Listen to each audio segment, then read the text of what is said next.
तो नेक्स्ट है सीटी एवं PT on the basis of types of instrument के आधार पर ट्रांसफार्मर दो तरह का है, सीटी current transformer, PT potential transformer. तो सीटी और पीटी बहुत ही वीवीआई टॉपिक है, यहाँ से बहुत सारा क्वेश्चन अराइज होता है, इसीलिए आपको ध्यान से पढ़ना चाहिए, समझना चाहिए। तो चलिए समझते हैं सीटी क्या होता है। सीटी अर्थात करंट ट्रांसफार्मर, जो उच्च ट्रांसमिशन लाइन होता है उसमें करंट का मान बहुत कम रखा जाता है और उस मान को मापने के लिए सीटी का इस्तेमाल होता है। सीटी यानी करंट ट्रांसफार्मर। ये ट्रांसफार्मर ये तो है एक इंस्ट्रूमेंट, लेकिन ट्रांसफार्मर के रूप का ही होता है, ठीक है। सीटी को अगर देखा जाए तो इस तरह से होता है, अगर जिस लाइन में करंट बह रहा है, मान लीजिए कि ये कंडक्टर है, ठीक है, इस कंडक्टर के करंट को मापना है कितना करंट जा रहा है, तो सीटी एक तरह से वायरलेस डिवाइस की तरह काम करता है, जिसका आगे आप पढ़ेंगे एक क्लैंप ऑन मीटर बना है, जो कि अगर कोई तार इसमें से कितना करंट बह रहा है वो क्लैंप ऑन मीटर को आप लगा दीजिए तो वहाँ पता चल जाए। तो क्लैंप ऑन मीटर क्या है, उसका एग्जाम्पल है वो सीटी ही है, ठीक है, वही दिखाया गया यहाँ पे। और अगर पोटेंशियल की बात करेंगे पीटी, तो पोटेंशियल ट्रांसफार्मर जो होता है उस ट्रांसमिशन लाइन में उच्च वोल्टेज को मापने के लिए पोटेंशियल ट्रांसफार्मर यूज होता है। तो देखते हैं सीटी से क्या क्या क्वेश्चन आ सकता है और पीटी से। यहाँ आपको डायग्राम बनाया गया है सीटी करंट ट्रांसफार्मर का। करंट ट्रांसफार्मर में क्या होता है, इसका जिस लोड का करंट मापना हो उस लोड को सीरीज में रखा जाता है, ठीक है। लाइन करंट को से सीरीज में लोड को रखा जाता है, जिस लोड का करंट मापना है उसको सीरीज में रखते हैं। सीटी के प्राइमरी वाइंडिंग में बहुत ही कम टर्न होता है, 1 या 2 टर्न होता है। सीटी के प्राइमरी वाइंडिंग में 1 या 2 टर्न होता है और इसके सेकेंडरी वाइंडिंग में बहुत अधिक टर्न रखा जाता है, ठीक है। और इसके सेकेंडरी वाइंडिंग को शॉर्ट रखना चाहिए हमेशा, ये कभी भी ओपन नहीं रखना चाहिए।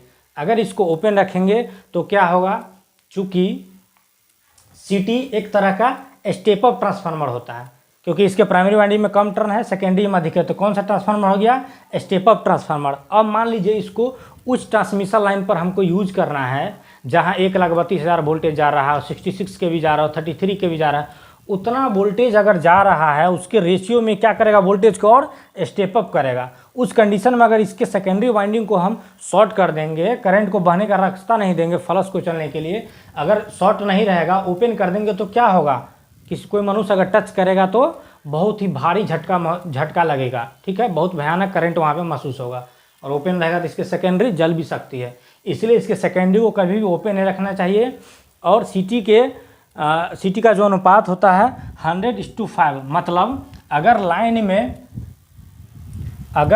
में 5 एम्पियर करंट बह रहा है तो 100 कितना करेगा, 100 शो करेगा, ठीक है। इसको अनुपातिक रूप में देखा जाता है, क्योंकि जो ट्रांसमिशन लाइन होता है उसमें वोल्टेज को स्टेप अप कर दिया जाता है और करंट का मान बहुत कम कर दिया जाता है, लॉस को कम रखने के लिए, ठीक है। एक जगह से दूसरे जगह जब पावर भेजा जाता है तो I² लॉस ज़्यादा ना हो, इसके लिए करंट का मान बहुत कम कर देते हैं और वोल्टेज का मान बहुत उच्च।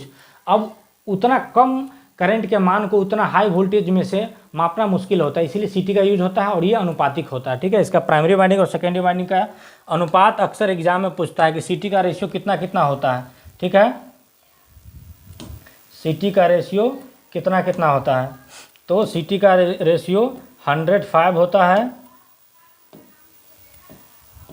105, 150, 5, 205। सीटी के प्राइमरी में हमेशा 5 एम्पियर करंट बहता है, ये आपको ध्यान देना चाहिए। कितना एम्पियर करंट बहेगा, 5 एम्पियर। और ये एक तरह का स्टेप अप ट्रांसफार्मर है। और सीटी पर आधारित जो यंत्र है उसका नाम है क्लैंप ऑन मीटर, ठीक है, क्लैंप ऑन मीटर। इस तरह से ये क्वेश्चन वगैरह यहाँ से पूछता है कि सीटी के प्राइमरी में कितना टर्न होता है, तो 1 या 2 टर्न। सीटी के सेकेंडरी को कैसा रखना चाहिए, ओपन रखना, शॉर्ट रखना चाहिए तो शॉर्ट रखना चाहिए, ठीक है।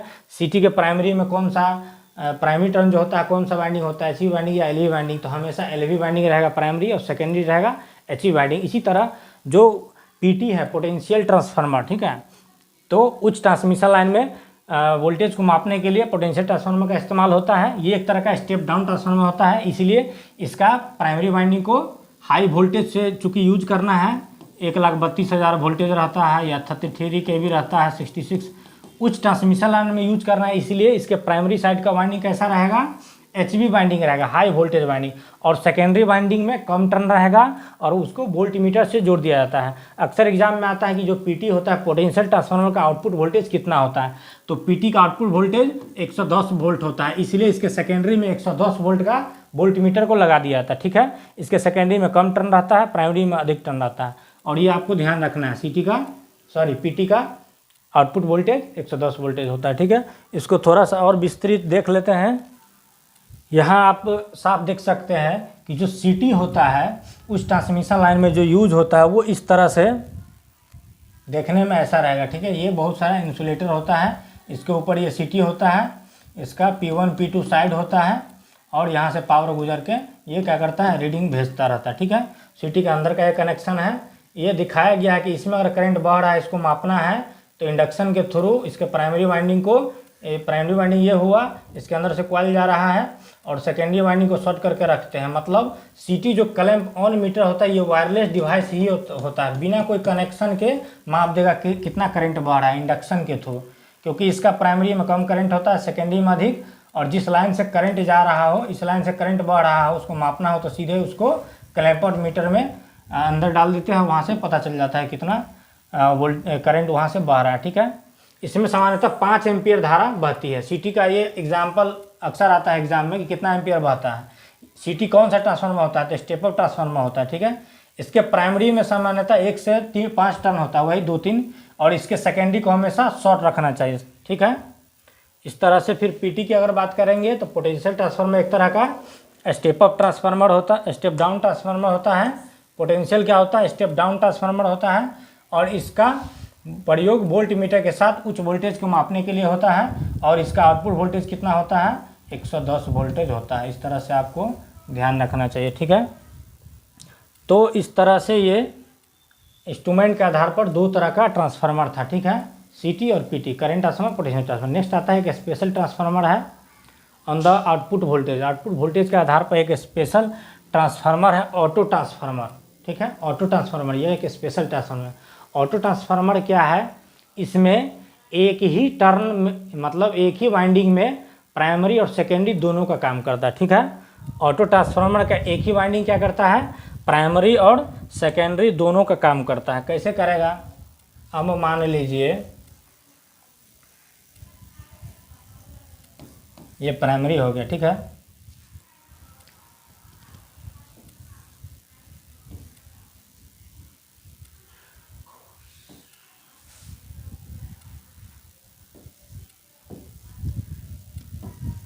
अगर यहाँ पे ये यहाँ से यहाँ इसका प्राइमरी वाइंडिंग है। ठीक है, तो प्राइमरी तरफ फुल वाइंडिंग का यूज होगा, सेकेंडरी तरफ यहाँ पे वेरिएबल रहता है एडजस्ट करने के लिए कि सेकेंडरी में आप कितना टर्न लेना चाहते हैं। ठीक है, ये देखिए इसका एडजस्टिंग नोब है, ये क्या है, एडजस्टिंग नोब है, इसको घुमा के आप सेकेंडरी को एडजस्ट कर सकते हैं। ठीक है, तो अगर इसको हम घुमा के यहाँ पर रख लेते हैं तो प्राइमरी साइड क्या हुआ, यहाँ से यहाँ कॉइल इस्तेमाल हो रहा है, सेकेंडरी में यहाँ से यहाँ, तो प्राइमरी में अधिक सेकेंडरी में कम टर्न हुआ, तो यहाँ पर किस तरह से काम करेगा, स्टेप डाउन ट्रांसफार्मर की तरह काम करेगा। इसी तरह से ठीक है, अगर हम इसको बढ़ा दें, फुल वाइंडिंग यूज करें या इसको कम यूज करें, तो यहाँ पे क्या होगा, प्राइमरी में कम सेकेंडरी में अधिक टर्न हो जाएगा, तब क्या होगा, ये स्टेप अप ट्रांसफार्मर की तरह काम करेगा। यहाँ पे आप साफ देख सकते हैं। ठीक है, इसका एक ही वाइंडिंग दोनों काम करता है। एक ही वाइंडिंग में अगर इधर देखिए हाफ यूज किया प्राइमरी साइड और secondary side full winding use किया है, तो ये स्टेप अप ट्रांसफार्मर हो गया। इसी वाइंडिंग में primary side full winding use किया है और इधर हाफ हो गया, तो ये स्टेप डाउन ट्रांसफार्मर हो गया। क्योंकि ट्रांसफार्मर में क्या है, 2 कॉइल चाहिए, बीच में कोर और इधर फिर कॉइल, तो एक ही कॉइल प्राइमरी सेकेंडरी दोनों का काम करता हो, ऐसे ट्रांसफार्मर को ऑटो ट्रांसफार्मर कहते हैं या वेरिएबल ट्रांसफार्मर कहते हैं। ठीक है, जिसका नंबर ऑफ टर्न को एडजस्ट कर सके, यहाँ पर नोब रहता है, इसको घटा बढ़ा सकते हैं। और ये जो ट्रांसफार्मर है इसका कार्य करने का सिद्धांत जो है सेल्फ इंडक्शन होता है, म्यूचुअल इंडक्शन। यह सेल्फ इंडक्शन के सिद्धांत पर काम करता है, ये आपको याद रहना चाहिए, एग्जाम में आता है। ऑटो ट्रांसफार्मर कौन सा सिद्धांत पर काम करता है, सेल्फ इंडक्शन के सिद्धांत पर। यह ट्रांसफार्मर में कितना वाइंडिंग होता है, तो एक ही वाइंडिंग होता है, एक ही वाइंडिंग प्राइमरी सेकेंडरी दोनों का कार्य करती है। ठीक है, और इसका यूज कहाँ होता है, ऑटो ट्रांसफार्मर का यूज कहाँ कहाँ होता है, तो सबसे पहले स्टेबलाइजर में। स्टेबलाइजर जो हम लोग घर में यूज करते हैं, आप देखते होंगे कि स्टेबलाइजर में एक नोब होता है, वहाँ से हम लोग आराम से आउटपुट वोल्टेज को कम या अधिक करते हैं आवश्यकता के अनुसार। अगर वोल्टेज बढ़ गया हो तो घटा देते हैं, घटा हुआ तो उसको बढ़ा लेते हैं। तो वो स्टेबलाइजर में कौन सा ट्रांसफार्मर आता है? ऑटो ट्रांसफार्मर आता है। नेक्स्ट है रेगुलेटर, जो फैन रेगुलेटर होता है वो भी एक तरह का ऑटो ट्रांसफार्मर उसको कहा जा सकता है। ऑटोमोबाइल मतलब जो वाहन वगैरह होते हैं उसमें भी होता है, इलेक्ट्रॉनिक सर्किट में होता है। और बूस्टर एसी फीडर की वोल्टता बढ़ाने में, इंडक्शन मोटर का स्टार्ट करने में भी ऑटो ट्रांसफार्मर का यूज होता है। और बूस्टर के रूप में, बूस्टर का मतलब जब एसी लाइन एक जगह से दूसरे जगह भेजा जाता है तो जैसे जैसे दूरी बढ़ता है लाइन का जो वोल्टेज है उसका मान घटते रहता है, तो बीच बीच में ऑटो ट्रांसफार्मर लगा देते हैं जो घटे हुए वोल्टेज की पूर्ति करता रहता है। वहाँ पर उसको बूस्टर ट्रांसफार्मर के रूप में जाना जाता है, या उस कार्य को बूस्टिंग कहते हैं। ठीक है, नेक्स्ट आते हैं लॉसेस इन ट्रांसफार्मर।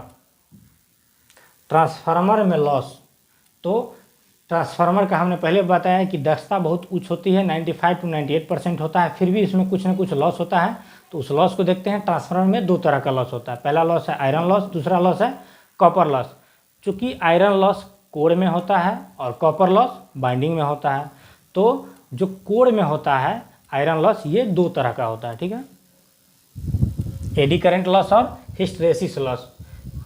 इसको समझने से पहले इसको देख लेते हैं। इसमें क्या बता रहा है कि ट्रांसफार्मर का जो लॉस है दो तरह का, पहला आयरन लॉस, दूसरा कॉपर लॉस, जो कि आगे है। आयरन लॉस क्यों होते हैं? तो कोर के द्वारा होने वाली हानि को आयरन लॉस कहते हैं। ठीक है, आयरन लॉस कहाँ होगा? कोर में होगा, ये आपको ध्यान रखना। आयरन लॉस कहाँ होगा? कोर में होगा। ट्रांसफार्मर का प्राइमरी वाइंडिंग 24 घंटा उत्तेजित होता है, इसलिए आयरन लॉस 24 घंटा उत्तेजित रहने पर आयरन लॉस क्या होगा? कम होगा। आयरन लॉस का मान नियत होता है, इसलिए कांस्टेंट लॉस या नो लोड भी कहते हैं। ठीक है, आयरन लॉस क्या होता है? कांस्टेंट होता है, मतलब आयरन लॉस लोड पर निर्भर नहीं करता है। आयरन लॉस का मान फिक्स होता है, इसलिए इसको कांस्टेंट लॉस कहते हैं। आप ट्रांसफार्मर से लोड लिए हैं या नहीं लिए हैं, आपका आयरन लॉस का मान उतना ही रहेगा जितना नो लोड पर रहेगा और जितना फुल लोड पर रहेगा। ठीक है, इसलिए इस लॉस को कांस्टेंट लॉस कहते हैं। आयरन लॉस की गणना ओपन सर्किट टेस्ट के द्वारा करते हैं। आयरन लॉस की गणना अगर आयरन लॉस निकालना है तो कौन सा टेस्ट करेंगे? Open circuit test. और कॉपर लॉस की गणना शॉर्ट सर्किट टेस्ट से करते हैं। ठीक है, तो पहले दूसरा देख लेते हैं। कॉपर लॉस में क्या होगा?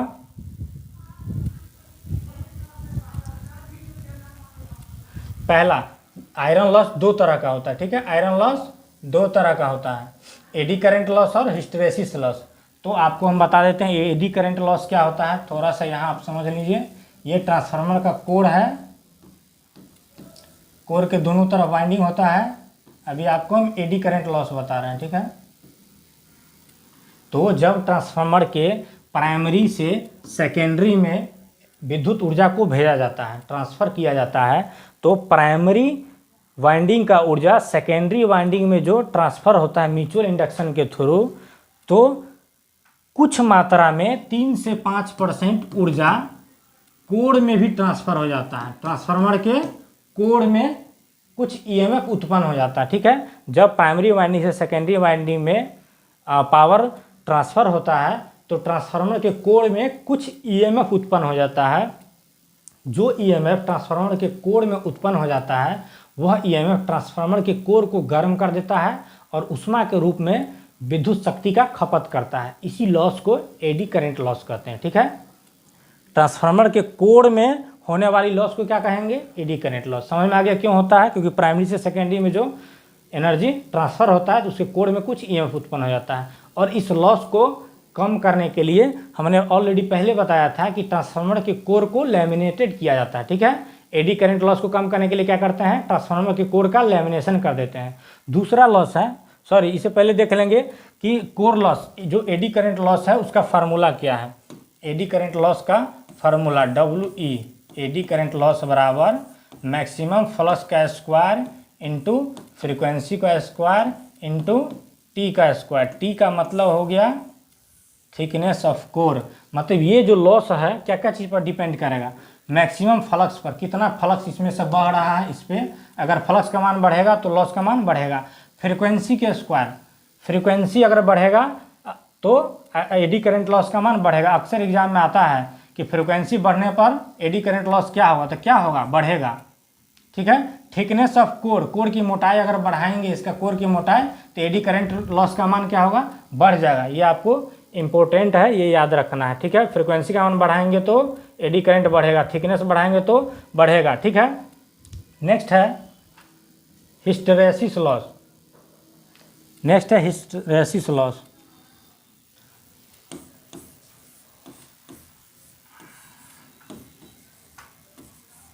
हिस्टैरिसीस लॉस किसे कहते हैं, तो ट्रांसफार्मर के प्राइमरी वाइंडिंग तो 24 घंटा रहता है सप्लाई, और सेकेंडरी वाइंडिंग लोड के अनुसार घटते बढ़ता कम बेस होता रहता है।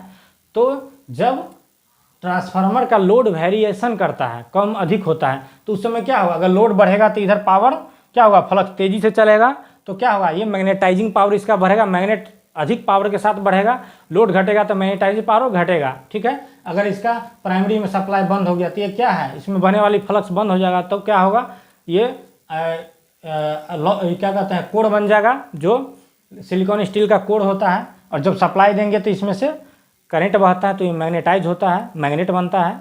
तो सप्लाई बंद करेंगे तो क्या बनेगा, कोर बनेगा, सप्लाई देने के साथ मैग्नेट बनेगा।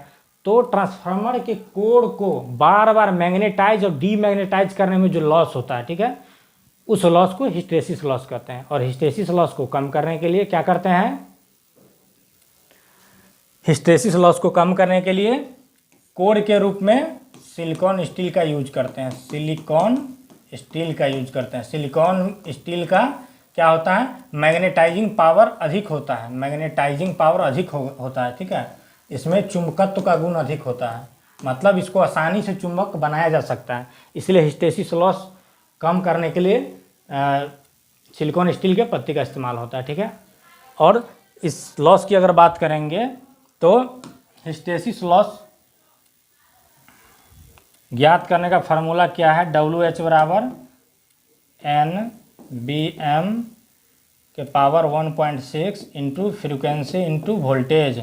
यहाँ पे क्या होगा, ये N जो है ये कांस्टेंट है, हिस्टैरिसीस कांस्टेंट का मान होता है वो फिक्स है। BM ये भी फ्लक्स पर डिपेंड करता है, मैक्सिमम फ्लक्स पर कितना रहेगा, और फ्रिक्वेंसी यहाँ पर देख लीजिए, फिर से फ्रिक्वेंसी आ गया, और V क्या है, वॉल्यूम ऑफ कोर। ठीक है, अक्सर एग्जाम में आता है कौन सा, मतलब ये फ्रिक्वेंसी के बारे में कि अगर फ्रिक्वेंसी का मान बढ़ाया जाए तो एडी करंट लॉस क्या होगा, बढ़ेगा कि घटेगा, और हिस्टैरिसीस लॉस क्या होगा, बढ़ेगा या घटेगा। तो फ्रिक्वेंसी बढ़ाएंगे तो हिस्टैरिसीस लॉस हो या एडी करंट लॉस हो, दोनों का मान बढ़ता है। ठीक है, कोर के आयतन पर भी डिपेंड करता है, कोर का आयतन बढ़ेगा तो हिस्टैरिसीस लॉस का मान बढ़ जाएगा।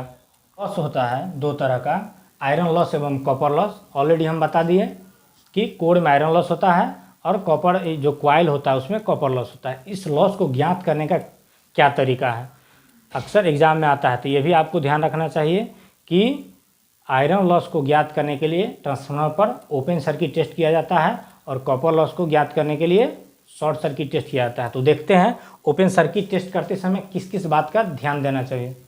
तो जब ओपन सर्किट टेस्ट किया जाता है ट्रांसफार्मर पर, तो इस ट्रांसफार्मर में हुए लॉस को ज्ञात करने के लिए कौन सा मीटर लगाएंगे, वाट मीटर। वाट मीटर का काम है विद्युत की पावर को गणना करना। ठीक है, वाट मीटर लगाते हैं, बहने वाली करंट को मापने के लिए ए मीटर लगाते हैं। और हमेशा ध्यान रखना ये है कि open circuit test low voltage side करना है। कौन साइड करना है, ट्रांसफार्मर के लो वोल्टेज साइड, मतलब जिसमें नंबर ऑफ टर्न कम हो और मोटे तार का जो होता है लो वोल्टेज साइड किया जाता है। अक्सर ये इम्पोर्टेंट टॉपिक है और पूछने वाली बात है कि ट्रांसफार्मर पर ओपन सर्किट टेस्ट किस वाइंडिंग में किया जाता है, तो लो वोल्टेज वाइंडिंग में। ठीक है, वहीं short circuit test high voltage winding में किया जाता है। ठीक है, तो लो वोल्टेज वाइंडिंग में क्या करते हैं, जो वाट मीटर लगाते हैं इसमें दो कॉइल होता है, जो सीरीज में होता है उसको सीसी कहते हैं, करंट कॉइल, और जो पैरेलल में होता है उसको पैरेलल कॉइल कहते हैं। ठीक है, और जो आयरन लॉस होता है, ओपन सर्किट टेस्ट होता है, इसको नॉर्मल सप्लाई वोल्टेज और फ्रीक्वेंसी दिया जाता है। ठीक है, अगर सिंगल फेज रहेगा तो जो नॉर्मल वोल्टेज है 240 और 50 हर्ज, तो सामान्य सप्लाई एवं फ्रीक्वेंसी दिया जाता है। ठीक है, और इसके सेकेंडरी को हमेशा ओपन रखा जाता है, इसके सेकेंडरी को ओपन रखा जाता है। ऐसा इसलिए रखा जाता है क्योंकि अगर सेकेंडरी को हम ओपन नहीं रखेंगे, लोड से जोड़ देंगे तो क्या होगा, फ्लक्स का मान बढ़ जाएगा लोड के अनुसार। फ्लक्स बढ़ेगा तो फिर क्या होगा, कोर में बहने वाला जो वोल्टेज है वही ना हमको मापना है। आयरन लॉस में कहाँ होता है, कोर में होता है, हमको तो केवल कोर का चाहिए। तो अगर इसके सेकेंडरी को शॉर्ट कर देंगे तो यहाँ फ्लक्स दौड़ने लगेगा वाइंडिंग में, तो वहाँ पे क्या होगा, ज़्यादा एनर्जी खपत होगा, इसीलिए वहाँ पे गलत हो जाएगा। इसलिए इसके सेकेंडरी को ओपन रख देना है ताकि कोर में बहने वाली ईएमएफ या जो ऊर्जा है उसकी गणना किया जा सके। क्लियर हो गया।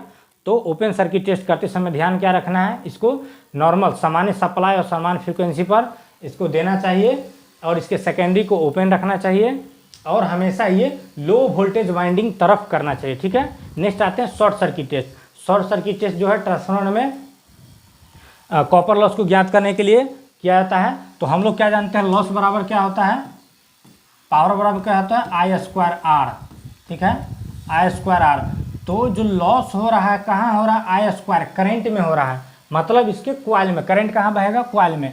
तो यहाँ पे शॉर्ट सर्किट टेस्ट कभी भी हाई वोल्टेज तरफ करते हैं। ठीक है, हाई वोल्टेज, क्योंकि हमको क्या देखना है, इसके कॉइल में कितना करंट बह सकता है, कितना मैक्सिमम फ्लक्स बह रहा है, कितना हमारा विद्युत क्षति हो रहा है। ठीक है, उसको मापना है। तो इसीलिए हाई वोल्टेज तरफ देंगे। ठीक है, ताकि इसमें अधिक से अधिक करंट लोड ले सके या बह सके। ठीक है, सेम कंडीशन है, जो लगाएंगे वाट मीटर उसमें करंट कॉइल रहेगा, प्रेशर कॉइल रहेगा और इसका जो वोल्टेज है वेरिएबल वोल्टेज लगाते हैं। ठीक है, एचवी वोल्टेज तरफ वेरिएबल, मतलब वोल्टेज को घटा बढ़ा के देखना है। पहले उससे पहले बताते हैं आपको इसके सेकेंडरी को क्या करना है, शॉर्ट करना है। सेकेंडरी को शॉर्ट करेंगे तभी तो यहाँ से बहने वाली फ्लक्स क्या होगा, इसमें शॉर्ट होगा और ये क्या करेगा, यहाँ से फ्लक्स को इधर भेजेगा और यहाँ से ये वाट मीटर इसकी गणना कर सकेगा। और यहाँ पे वोल्टेज को क्या करते हैं, वेरिएबल लगते हैं, मतलब धीरे धीरे धीरे बढ़ाया जाता है। वोल्टेज को इतना बढ़ाया जाता है कि इसमें से बहने वाली करंट किधर आ जाए, प्राइमरी वाइंडिंग में चला है, हाई वोल्टेज की तरफ आ जाए और ये टोटल करंट की गणना कौन कर ले, जो हमारा वाट मीटर है वो। ठीक है, तो आपको यहाँ से पूछा जाता है कि जो कॉपर लॉस होता है वो करंट के क्या होता है, समानुपाती होता है या नहीं होता है। तो कॉपर लॉस हमेशा किसके समानुपाती होगा, करंट के वर्ग के समानुपाती होगा। ठीक है, और इसको सामान्य वोल्टेज लेकिन समान फ्रीक्वेंसी एवं कम वोल्टेज पर ज्ञात किया जाता है। ठीक है, जो शॉर्ट सर्किट टेस्ट करेंगे सामान्य फ्रीक्वेंसी देंगे जो 50 होता है उतना, लेकिन वोल्टेज क्या करेंगे, कम वोल्टेज, शुरू में 3 से 5% देंगे। ठीक है, फिर धीरे धीरे बढ़ाना है। समझ में आ गया। दोनों में क्या अंतर है, ओपन सर्किट टेस्ट में रेटेड वोल्टेज सप्लाई दोनों देना है और शॉर्ट सर्किट टेस्ट में फ्रीक्वेंसी देना है रेटेड समान है, लेकिन वोल्टेज क्या करना है, कम देना और धीरे धीरे बढ़ाना है। आई होप आप आयरन लॉस एवं कॉपर लॉस का जो तरीका है ओपन सर्किट टेस्ट एवं शॉर्ट सर्किट टेस्ट दोनों समझ गए होंगे। लास्ट टॉपिक बच गया है, नेक्स्ट और लास्ट टॉपिक बच गया है ट्रांसफार्मर को पैरेलल में चलाना। पैरेलल ऑपरेशन ऑफ ट्रांसफार्मर, मतलब पैरेलल ऑपरेशन का मतलब क्या हुआ,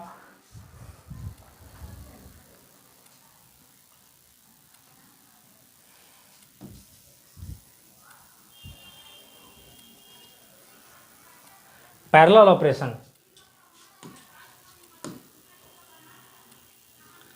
मतलब पैरेलल ऑपरेशन का अर्थ है कि ट्रांसफार्मर, जब एक ट्रांसफार्मर कार्य कर रहा होता है और लोड बढ़ जाए, ठीक है, लोड बढ़ जाए तो एक ट्रांसफार्मर जो कार्य कर रहा है वो कार्यरत ही रहे और दूसरा ट्रांसफार्मर उस लोड को शेयर करने के लिए जब उसके बगल में लगाया जाता है तब वह ट्रांसफार्मर का पैरेलल ऑपरेशन कहलाता है। या कोई एक ट्रांसफार्मर में कुछ खराबी आ जाए तो उसके बगल में दूसरा ट्रांसफार्मर ऑप्शन में रखा जाता है ताकि अगर एक ट्रांसफार्मर में कुछ खराबी आ जाए तो उसको रिपेयर किया जा सके और उस लोड को शेयर करने के लिए दूसरे ट्रांसफार्मर को इस्तेमाल किया जा सके। तो मोटा मोटी ये कह सकते हैं कि दो ट्रांसफार्मर, दो या दो से अधिक ट्रांसफार्मर को एक साथ चलाने का जो तरीका है उसी को पैरेलल ऑपरेशन ऑफ ट्रांसफार्मर कहते हैं। ठीक है, ट्रांसफार्मर का समानांतर प्रचलन।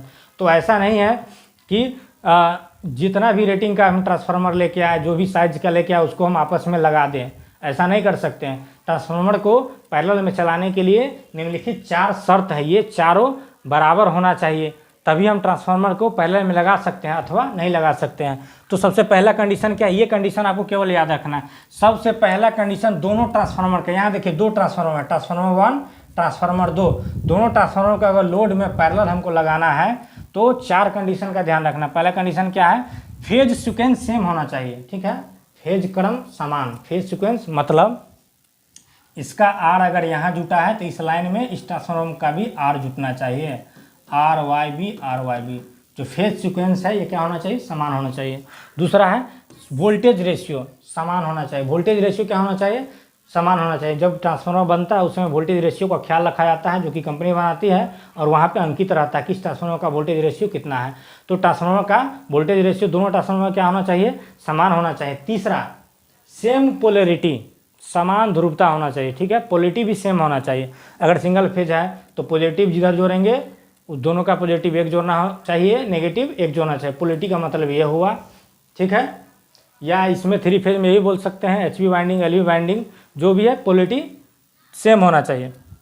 नेक्स्ट है पर यूनिट इम्पीडेंस, समान प्रति इकाई इम्पीडेंस होना चाहिए। बाइंडिंग का जो इम्पीडेंस होना चाहिए वो समान होना चाहिए। इस तरह से ट्रांसफार्मर को पैरेलल चलाने से पहले ये 4 चीज़ का ख्याल रखना चाहिए। अगर हम किसी भी एक शर्त को मिस्टेक करेंगे तो ट्रांसफार्मर कार्य नहीं करेगा और जल सकता है, ठीक है। सबसे पहला क्या है, फेज सीक्वेंस सेम होना चाहिए।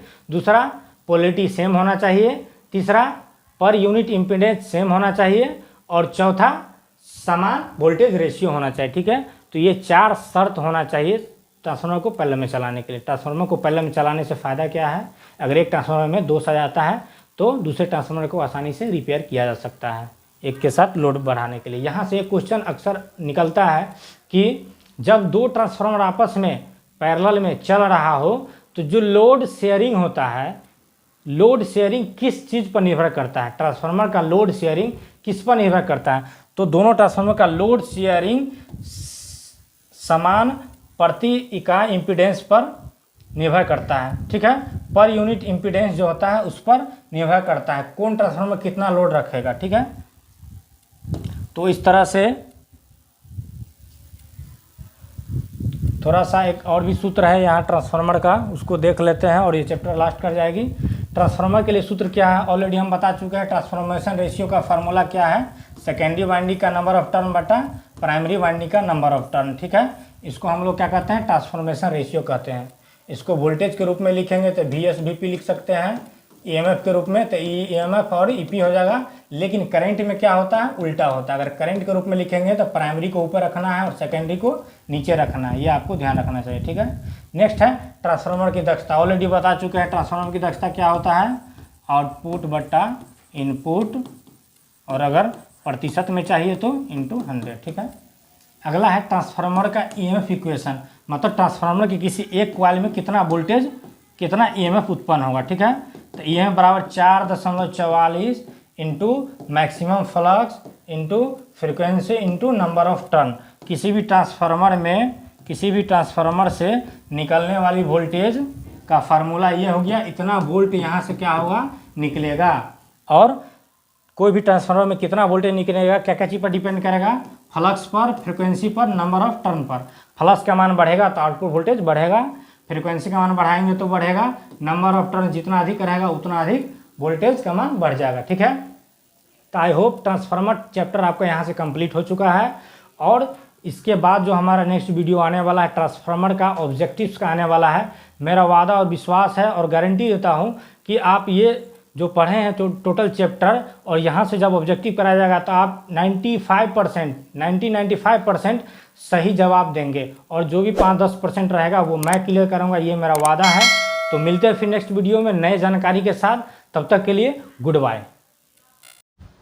अगर आप ITI कर रहे हो या ITI के बाद जॉब की तैयारी कर रहे हैं तो जल्द से जल्द डिस्क्रिप्शन बॉक्स में दिया हुआ हमारे चैनल लिंक को सब्सक्राइब करें एवं टेलीग्राम पर प्रतिदिन होने वाले टेक्निकल क्विज का जो क्वेश्चन कराया जाता है उस क्विज में भागने के लिए हमारे चैनल से जुड़े।